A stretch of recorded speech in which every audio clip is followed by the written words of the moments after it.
ईश्वर ने एक इतना अद्भुत संसार रचा, इतना विचित्र संसार रचा और इस विचित्र संसार में जो सबसे विचित्र और सबसे प्रभावशाली जीव की रचना की, वह जीव था मनुष्य।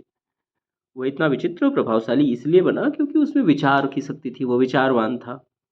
उसमें निर्णय लेने की क्षमता थी, वो चिंतनशील था, वो कुछ नया रच सकता था, वो कुछ नया गढ़ सकता था। इस नया गढ़ने और नया रचने की इसकी शक्ति से संपन्न मनुष्य जब से पैदा हुआ है तब से कुछ न कुछ नया रचता जा रहा है। कभी तो इसने कुछ सार्थक रचा और कुछ निरर्थक रचा, कुछ व्यर्थ भी रचा और कुछ तो आत्मघाती रचा। इस आज की मेरी जो चर्चा है वो कुछ उसके आत्मघाती रचने की प्रवृत्ति पर है।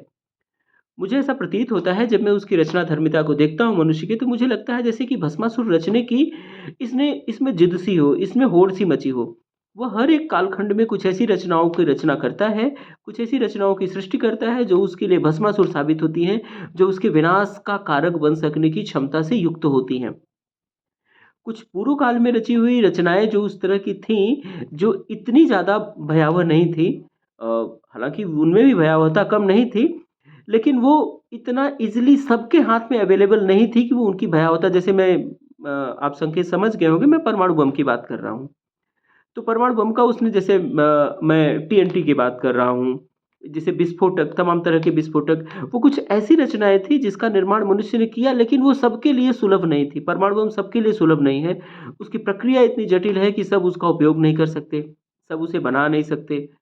विस्फोटकों का भी सीमित उत्पादन होता है, वो सबके हाथ में आ नहीं सकता, सेना उपयोग कर सकती है, कुछ कंपनियाँ उपयोग कर सकती हैं जो उसके लिए जिसके लिए वो उनका उपयोग करना अनुमन्य हो या सरकारें करती हैं। लेकिन हम आधुनिक काल में जो वर्तमान काल में जो भी दे 10-20 सालों में जिसका बहुत ज़्यादा से प्रचलन बढ़-सा गया है और जिस एक रचना के बारे में मैं बात करना चाहता हूँ, उस एक रचना का नाम है आर्टिफ़िशियल इंटेलिजेंस। यह एक ऐसी चीज़ है जिसका उपयोग सब हर व्यक्ति कर सकता है, जिसके पास भी स्मार्टफ़ोन होगा, जिसके पास भी लैपटॉप या कंप्यूटर होगा, वो इस आर्टिफ़िशियल इंटेलिजेंस का उपयोग कर सकता है। और यह आर्टिफ़िशियल इंटेलिजेंस इतना घातक है कि इसके निर्माता जिनको कि गॉडफ़ादर ऑफ़ आर्टिफ़िशियल इंटेलिजेंस कहा जाता जाता है, जिनको कि इस साल का फ़िज़िक्स का नोबेल भी जॉन हॉफमैन के साथ इसके लिए दिया गया, जेफ़्री हिंटन, उन्होंने कहा कि यह रचना इतनी खतरनाक है कि आने वाले 30 सालों में यह मानवता के विनाश का कारण भी बन सकती है। उन्होंने कहा क्या किसी अधिक बुद्धिमान व्यक्ति को कम बुद्धिमान व्यक्ति द्वारा नियंत्रित होते हुए आपने देखा है? उनका संकेत यह था कि किसी दुष्ट व्यक्ति के हाथों में पड़ने से ये आर्टिफ़िशियल इंटेलिजेंस इसका इतना ज़्यादा गलत उपयोग हो सकता है कि यह पूरी मानवता के विनाश का कारण बन सकता है। कोई दुष्ट व्यक्ति इसे अपना हथियार बना सकता है मानवता के विनाश के लिए, शत्रुता निकालने के लिए, दूसरों को नुकसान पहुँचाने के लिए और आर्टिफ़िशियल इंटेलिजेंस के तमाम तरह के दुरुपयोग सामने आ भी रहे हैं। बीते 2-4 महीनों में अखबारों के माध्यम से हमने साइबर ठगी की जो घटनाएँ देखी और सुनी और पढ़ी हैं, उनमें आर्टिफ़िशियल इंटेलिजेंस का धड़ल्ले से उपयोग हो रहा है क्योंकि किसी भी व्यक्ति के आवाज़ में हूबहू उसकी नकल करते हुए आवाज़ निकालना ये आर्टिफ़िशियल इंटेलिजेंस के माध्यम से संभव हो पाया है।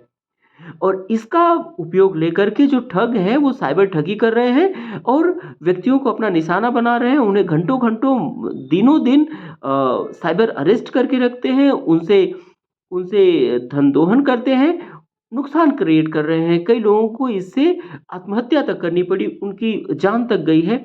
इतना खतरनाक है आर्टिफ़िशियल इंटेलिजेंस।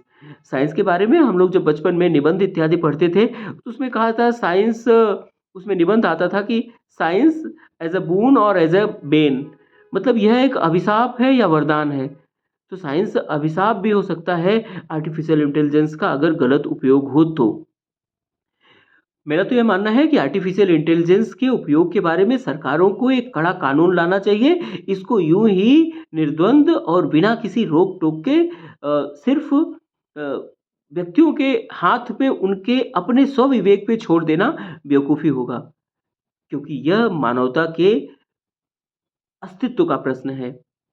यदि सरकारों ने मानवता के अस्तित्व के प्रश्न को इतने हल्के हाथों से लिया, तो निश्चित रूप से इसका बहुत बड़ा खामियाज़ा पूरे मानव समाज को, पूरी सृष्टि को, पूरे विश्व को उठाना पड़ेगा।